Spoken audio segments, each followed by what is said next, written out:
ఇప్పుడే మనకు మరొక బ్రేకింగ్ న్యూస్ అనమాట. ధరణిపై కమిటీ అయితే వేస్తున్నారు. పోర్టల్ పునర్నిర్మాణ బాధ్యతలు కూడా అప్పగించబోతున్నారు. కన్వీనర్‌గా భూ పరిపాలన ప్రధాన కమిషనర్ గారినైతే ఏర్పాటు చేయడం జరిగింది. సభ్యులుగా మరో నలుగురు అయితే ఉంటారన్నమాట. వీలైనంత త్వరగా నివేదిక ఇవ్వాలని కూడా ప్రభుత్వం ఆదేశం అయితే జారీ చేసింది. భూ సమస్యల పరిష్కారానికి ధరణి పోర్టల్‌పై ప్రభుత్వం ప్రత్యేకంగా కమిటీని ఏర్పాటు చేసింది. సో, ఈ విధంగా 5గురు సభ్యులతో దీన్నైతే నియమించడం జరిగిందనమాట. ముఖ్యంగా రైతుల సమస్యలపై వస్తున్న కిసాన్ కాంగ్రెస్ జాతీయ ఉపాధ్యక్షులు ఎం కోదండరాం, మాజీ ఐఏఎస్ భూ పరిపాలన ప్రధాన కమిషనర్‌గా పనిచేసిన రేవంత్ పీటర్లు కూడా కమిటీలో సభ్యులుగా అయితే ఉన్నారన్నమాట.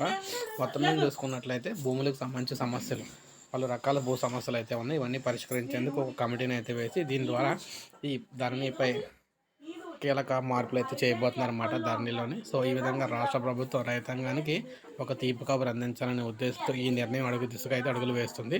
సో, ఇప్పుడే మనకు అప్డేట్ వచ్చింది. ఒక లైక్ చేయండి, సబ్స్క్రైబ్ చేసుకోకపోతే మన ఛానల్ సబ్స్క్రైబ్ చేసుకొని ఫాలో అవుతానండి. లేటెస్ట్ అప్డేట్స్ అన్నీ కూడా మీకు వీడియో రూపంలో అందిస్తూ ఉంటాను నేను.